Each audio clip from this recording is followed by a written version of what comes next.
आज हम लोग प्लानिंग चैप्टर को वन शॉट पे खत्म कर देंगे। ठीक है, जितना भी इंपॉर्टेंट टॉपिक है जो भी जरूरी है सब क्लियर हो जाएगा। ठीक है, सबसे पहला आपका बीएसटी का बुक पे केस स्टडी था आपका आईओसीएल को लेकर के, यानी इंडियन ऑयल कॉर्पोरेशन लिमिटेड को लेकर के। ठीक है, तो इसको हम लोग उतना डिटेल में नहीं देखेंगे।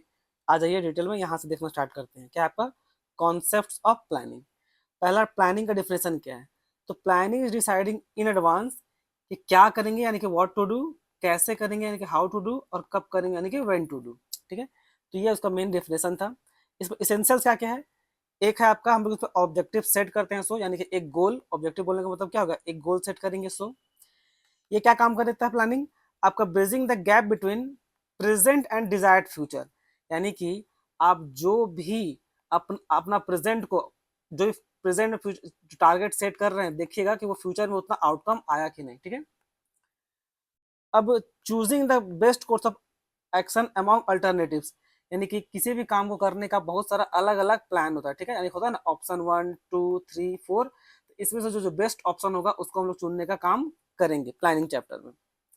प्लानिंग आपका एक प्रकार का मेंटल एक्सरसाइज है। ऑब्वियसली मेंटल एक्सरसाइज ही है, मतलब दिमागी मेहनत लगता है। जो अब काम क्या करता है, आगे फ्यूचर जानने की कोशिश करते हैं क्रिएटिविटी और अलग अलग प्रकार का इनोवेशन में। तो ये था कुछ कुछ कॉन्सेप्ट्स आपका प्लानिंग से लेकर के। अब आ जाइए इधर इंपॉर्टेंस ऑफ प्लानिंग में। पहला क्या है, प्रोवाइड डायरेक्शन।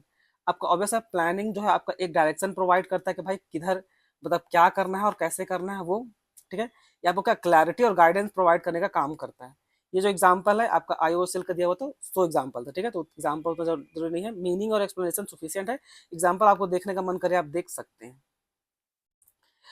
फिर reduces of risk of uncertainty. Obvious है कोई भी फ्यूचर में अगर अनसर्टेनिटी आएगा, मतलब प्लानिंग हम लोग एंटिसिपेट कर सकते हैं किसी भी प्रकार का अनसर्टेनिटी अगर फ्यूचर में आए तो उसको हम लोग क्लैरिटी के साथ सॉल्व कर सकें। तो एक्सप्लेनेशन क्या है, prepare, it helps prepare response to unpredictable events. अगर कुछ वैसा आता है तो उसके लिए हम लोग तैयार रहेंगे।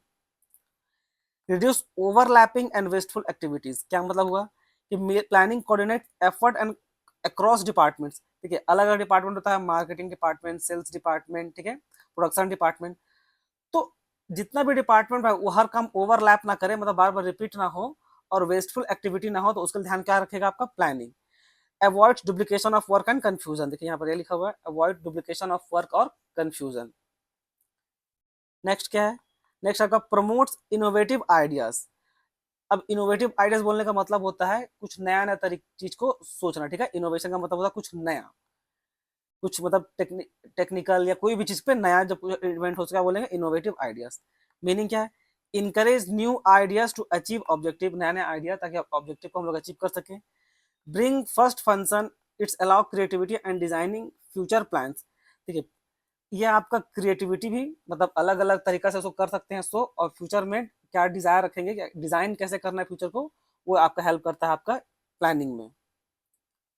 Facilitate decision making. ऑब्वियस है provide, planning provides alternative to choose from, यानी कि डिसीजन मेकिंग में हेल्प करता है, क्योंकि देखिए जो बेस्ट ऑप्शन होगा उसको सेलेक्ट करने में ही आपका बेस्ट रिजल्ट आएगा।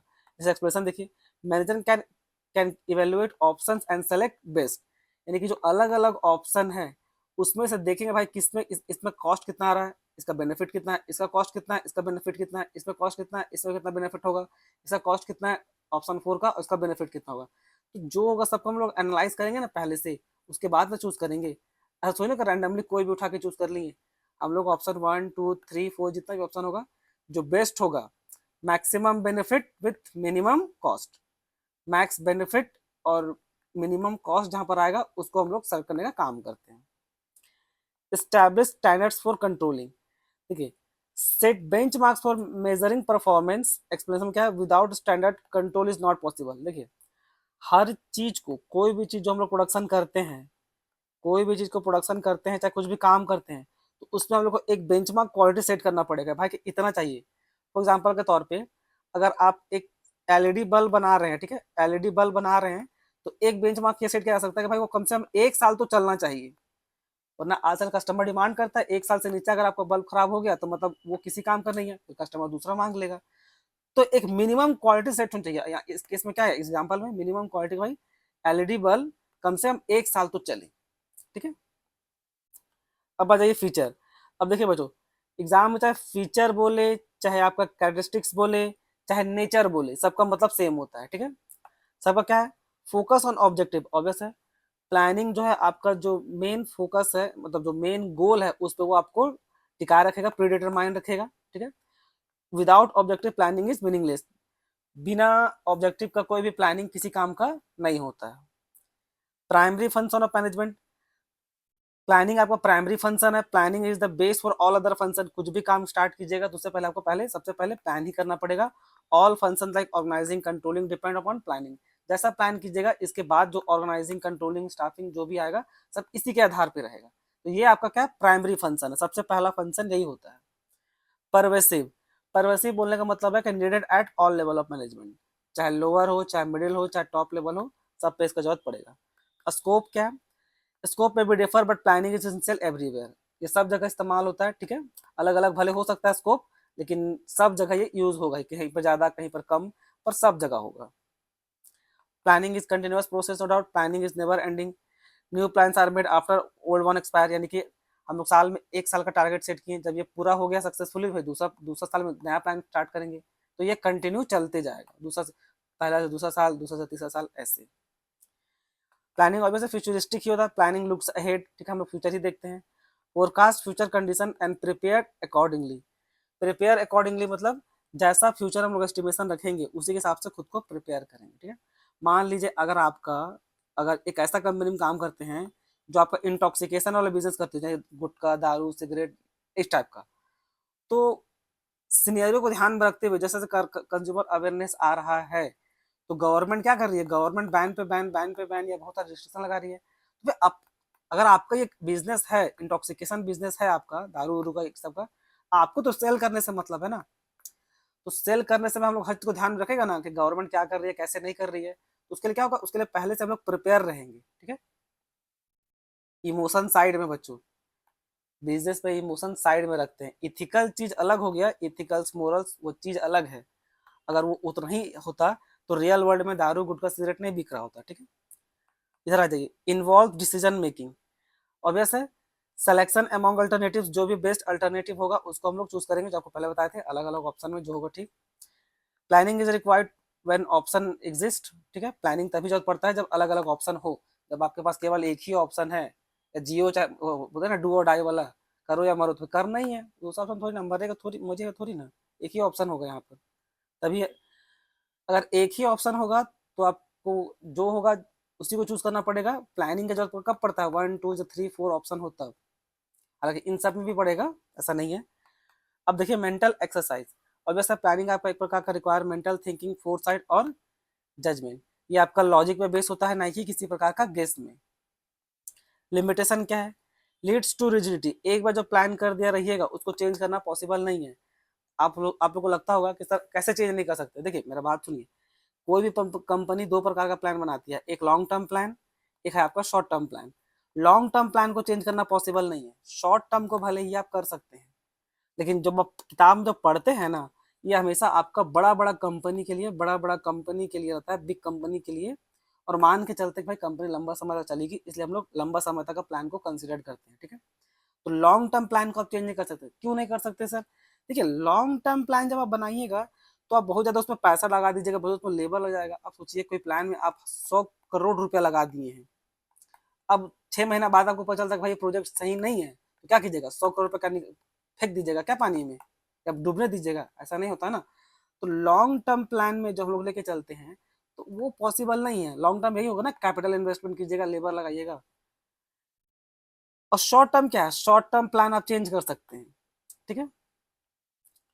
तो ये था आपका लीड्स टू रिजिडिटी, यानी कि एक बार जो प्लान जो बन गया उस पर आपको टिके रहना पड़ता है, ठीक।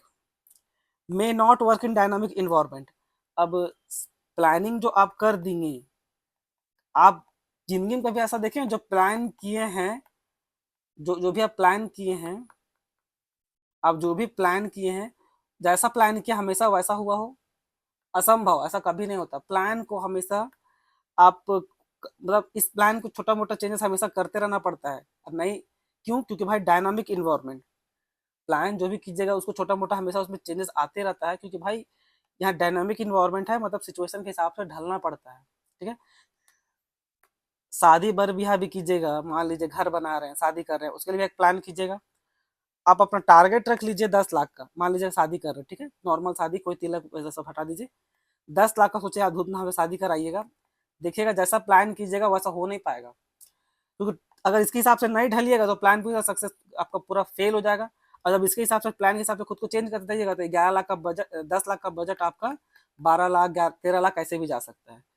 तो वो हो सकता है इन्वायरमेंट के साथ वो काम ना करे, वही लिखा हुआ है।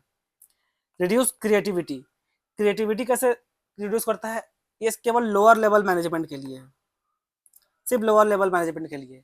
क्योंकि देखिए जो टॉप मैनेजमेंट जो फैसला करती है ना, हम लोग उसी पे टिके रहते हैं, लोअर लेवल पे उतना हम लोग ध्यान नहीं देते हैं। तो ये लोग अगर पास किसी के पास टैलेंट भी हुआ तो वो नेग्लेक्ट कर दिया जाएगा, ठीक है, जो होगा यही लोग करेगा।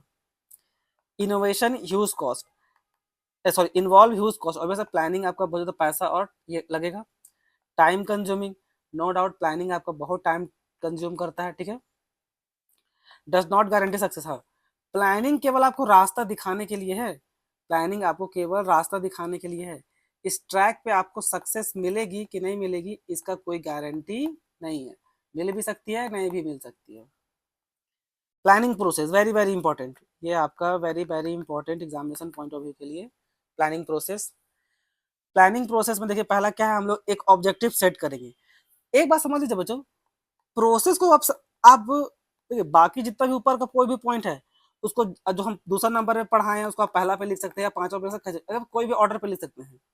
लेकिन जब बात आता है प्लानिंग प्रोसेस का, तो प्लानिंग प्रोसेस को आपको एकदम सीक्वेंस में ही लिखना पड़ेगा, जो 1 पे है 1 को, जो 2 पे है 2 को, जो 3 पे है 3 को। यानी कि यहाँ तो जो 7 प्लानिंग प्रोसेस है ये आपको लगातार साथ होना चाहिए। क्यों? क्योंकि तो प्रोसेस बोलने का एक प्रकार का वो स्टेप्स है, जब तक आप पहला स्टेप पूरा नहीं कीजिएगा तब तक आप जंप थोड़ी नहीं कीजिएगा चौथा स्टेप में, पहला से दूसरा, दूसरा से तीसरा, तीसरा से चौथा, डॉट डॉट डॉट करके सातवां तक आपको ऐसे जाना पड़ेगा, ठीक है। तो चलिए एक एक करके देखते हैं प्लानिंग प्रोसेस क्या है, प्लानिंग प्रोसेस में क्या क्या आपका आएगा। ये बहुत इंपॉर्टेंट है ये टॉपिक, इसे इसको थोड़ा ठीक से देखेंगे, ठीक है। ये बहुत इंपॉर्टेंट टॉपिक है। पहला है सेटिंग ऑब्जेक्टिव। सेटिंग ऑब्जेक्टिव बोलने का मतलब है कि सबसे पहले हम लोग एक ऑब्जेक्टिव सेट करेंगे। मान लीजिए कोल इंडिया का है, ठीक है, कोल इंडिया लिमिटेड का है, उसमें एक ऑब्जेक्टिव सेट किए क्या कि हम लोग 1000 टन का प्रोडक्शन करेंगे, पहला तो ये हो गया हम लोग का objective set. Developing premises, developing premises मतलब अलग अलग मेकिंग अजम्पशन अबाउट फ्यूचर, यानी कि फोरकास्टिंग फ्यूचर डिमांड पॉलिसीज और प्राइसेस, यानी कि 1000 टन का जो प्रोडक्शन का टारगेट सेट किए प्लानिंग में, अब देखेंगे भाई उसमें क्या ऊपर डिमांड ऊपर नीचे हो सकता है, उसके लिए क्या पॉलिसी बनाए, कितना में कॉस्ट रखेगा, कितना में सेल करेंगे, ये सब क्या है उसका डेवलपिंग प्रीमाइसेस, यानी कि अलग अलग सिनेरियो को एज्यूम करने का कोशिश करेंगे। जो भी प्लानिंग सेट किए हैं उसको उसको लेके क्या क्या और हो सकता है फ्यूचर में लेकर के, वो सब उसका डिमांड, उसका पॉलिसी, उसका प्राइस, ये सब को, ठीक है। आइडेंटिफाइंग अल्टरनेटिव, अब हम लोग को 1000 टन का प्रोडक्शन करना है, ठीक है, 1000 टन का प्रोडक्शन करना है, तो भाई देखेंगे कि कौन अलग अलग ऑप्शन देखेंगे, क्या लेबर लोग से कोड़वा ले, क्या मशीन को इस्तेमाल करें, या लेबर मशीन दोनों का इस्तेमाल करें। तो अलग अलग तरीका, अलग अलग list of all possible course of action को निकालेंगे, और उसमें से जो सबसे क्या होगा मैक्सिमम बेनिफिट दे और मिनिमम कॉस्ट हो, तो इसमें जो भी बेस्ट होगा उसको चूज करेंगे। जनरली अगर ये लगा कि भाई लेबर का भी इस्तेमाल करते हैं और हम लोग मशीन का भी इस्तेमाल करते हैं, दोनों को इस्तेमाल करने के बाद ज़्यादा आपका मैक्सिमम बेनिफिट आएगा और मिनिमम कॉस्ट आएगा, तो हम लोग इसको चूज करेंगे, ठीक है। अलग अलग अल्टरनेटिव निकालने का यही मतलब हुआ। इवेलुएटिंग अल्टरनेटिव, यानी कि देखिए यहाँ पर केवल अलग अलग अल्टरनेटिव निकाले, यहाँ पर 1 2 3, यानी कि पहला मशीन, दूसरा केवल लेबर से, और तीसरा क्या था मशीन प्लस लेबर। उसके बाद यहाँ पर इसको इवेलुएट करेंगे, चौथा स्टेप यही है कि यहाँ पर इवेलुएट करके देखेंगे किसमें आपका खर्चा कितना आ रहा है, इसमें खर्चा कितना आ रहा है, इसका बेनिफिट कितना होगा, इसमें खर्चा कितना आएगा, इसमें कितना बेनिफिट होगा, इसमें खर्चा कितना आएगा, इसमें कितना बेनिफिट होगा। जो बेस्ट होगा, जो बेस्ट होगा उसको क्या करेंगे सेलेक्ट कर लेंगे, ठीक है। यहाँ पर पांचवा स्टेप में जो बेस्ट होगा उसको सेलेक्ट करेंगे, और उसके बाद जो सेलेक्ट कर लेने के बाद जो बेस्ट होगा, मान लीजिए क्या बेस्ट हम तो ऑप्शन किए थे, ऑप्शन 3, जहाँ पर लेबर और प्लस मशीन दोनों का इस्तेमाल करेंगे, तो इसको फिर हम लोग इम्प्लीमेंट करेंगे। तो तीसरा क्या है putting the plan into action. फिर फॉलो अप एक्शन बोलने का मतलब क्या हो गया कि उसको फिर मॉनिटरिंग करते रहेंगे, मतलब देखते रहेंगे कि जो लेबर और मशीन का जो कॉम्बिनेशन चूज किए हैं वो बेटर है कि नहीं या सही दिशा में चल रहा है कि नहीं। तो ये था आपका क्या, आपका प्लानिंग प्रोसेस। ये बहुत इंपॉर्टेंट है, इस इसको थोड़ा ज़्यादा ध्यान दे रहे हैं। आगे बढ़िए। ये केस स्टडी है, बीएसटी का बुक में था केस स्टडी, तो छोड़ दीजिए। Types of plan based on uses. एक है आपका single use plan. Single use plan बोलने का मतलब क्या है, use one for non current events, यानी कि एक ऐसा प्लान जो एक बार बनाया और खाब खत्म हो गया। जैसे कि अलग अलग कोई इवेंट होता है, सो जैसे expression not repeated same again, वो कभी दोबारा नहीं रिपीट होगा, ठीक है। फिर स्टैंडिंग प्लान। स्टैंडिंग प्लान मतलब रिकरिंग एक्टिविटीज, यानी कि जो बार बार रिपीट होते रहेगा। जैसे आपका कंपनी है तो कंपनी का एक साल का टारगेट पूरा हुआ, फिर अगला साल फिर टारगेट बनाइएगा, फिर तीसरा साल, फिर चौथा साल, इस टाइप का। ये provide daily consistency daily operation. अब आ जाइए बेस्ड ऑन नेचर में क्या क्या आएगा। पहला है आपका ऑब्जेक्टिव। एमसीक्यू में बहुत सारा ये सब इंपॉर्टेंट है, जो याद रखिएगा। ऑब्जेक्टिव स्ट्रेटेजी सबका आपको कम से कम उसका मीनिंग एटलीस्ट पता होना चाहिए भाई, उसका मतलब क्या होता है एग्जैक्ट वाला। तो ऑब्जेक्टिव में क्या आता है आपका, ऑब्जेक्टिव बोले मतलब एंड डिजायर्ड रिजल्ट, ठीक है। एंड रिजल्ट जो डिजायर्ड बाय मैनेजमेंट, जो एंड रिजल्ट है वो मैनेजमेंट डिजायर किया हुआ आपका किसमें आता है, ऑब्जेक्टिव में, ठीक है। Basis of planning. फिर क्या होता है स्ट्रेटेजी। स्ट्रेटेजी यानी कि कॉम्प्रिहेंसिव लॉन्ग टर्म प्लान। बस ये सब कीवर्ड्स है, कीवर्ड्स को फोकस कीजिए एमसीक्यू के लिए, वरना बहुत दिक्कत है। की वर्ड्स, ये सब आपका कीवर्ड्स है, ठीक है। स्ट्रेटेजी बोलने का मतलब क्या, comprehensive long term plan, decide future direction and resource allocation, ये ठीक है। फिर पॉलिसी में क्या आएगा, जनरल गाइडलाइन फॉर डिसीजन, अलग अलग गाइडलाइन डिसीजन लेने के लिए, ये मैनेजर सबको हेल्प करता है कंसिस्टेंटली। प्रोसीजर बोलने का मतलब क्या हो गया, प्रोसीजर बोलने का मतलब step by step instruction. Procedure बोलने का मतलब क्या, स्टेप बाय इंस्ट्रक्शन, अलग अलग रूटीन के टास्क को पूरा करने के लिए, ठीक है। मेथड्स। मेथड्स में क्या होता है, specific manner of doing task, यानी कि मेथड बोलने का मतलब है कि अलग अलग तरीका जो काम करने का है उसमें किसी एक तरीका को चूज करना। जैसे थोड़ा पहले ऑप्शन दिया था ना आपको 1 2 3, तो उसमें से कोई एक को चूज कीजिएगा और उसी पे मेथड्स लगाइएगा, ठीक है। ये मेथड्स क्या काम करेगा, ये सेव टाइम और इंक्रीज इफिशियंसी। रूल में क्या क्या आएगा, specific statement about waste must must और नॉट बी डन, मतलब रूल मतलब क्या करना है और क्या नहीं करना है, क्लियर कट, ठीक है। जैसे कि नो फ्लेक्सिबिलिटी इज अलाउड, यानी कि जो टाइमिंग है कि भाई सबको 10 बजे आ जाना है सुबह का, तो सुबह का 10 बजे तक हर हाल में पहुंच जाना चाहिए, मतलब पहुंच जाना चाहिए, ये रूल है, ठीक है। प्रोग्राम बोलने का मतलब क्या होता है, डिटेल प्लान फॉर ऑब्जेक्ट। इसमें क्या क्या आता है, इसके कंबाइन करता है आपका ऑब्जेक्टिव को, रूल्स को, प्रोसीजर को, और अलग अलग जो भी रिसोर्सेस आएगा सो। बजट। बजट बोलने का मतलब होता है numerical statement of expected result. It means हम लोग एक्चुअल को प्लान से कंपेयर करते हैं लास्ट में, ठीक है। जनरली देखिए, जनरली हम लोग पहले बजट बनाते हैं, जैसे गवर्नमेंट बजट बनाती है, वो साल का बिगिनिंग में बनाती है। साल का बिगिनिंग में बनाती है क्या, कि भाई कितना पैसा हम लोग अर्न करेंगे, कितना पैसा कमाएंगे, कहाँ कहाँ से पैसा कमाएंगे, और दूसरा पैसा कहाँ कहाँ हम लोग खर्च करेंगे, यानी कि एक्सपेंस, यानी कि कहाँ कहाँ खर्च करेंगे, इस टाइप का। तो हम लोग भी बजट बनाते हैं कि भाई क्या टारगेट रखे हैं। मान लीजिए हम लोग 1000 टन का पहले टारगेट रखें और मेरा एक्चुअल रिजल्ट आया कितना, 900। तो इस तो ये हो गया, ये डिजायर्ड था, और ये क्या है, ये हम लोग का एक्चुअल आया। तो उसको फिर कंपेयर करेंगे, देखेंगे क्या कमी रह गया, कहाँ कमी रह गया। तो बच्चों ये था आपका प्लानिंग, जिसमें आपको हम सब कुछ एकदम शॉर्ट में बता दिए, इससे ज़्यादा कुछ इसमें पूछा नहीं जाएगा। सबसे इंपॉर्टेंट टॉपिक आपका प्रोसेस ऑफ प्लानिंग था, ठीक है, प्लानिंग प्रोसेस। आई होप आपको समझ में आ गया हो। धन्यवाद।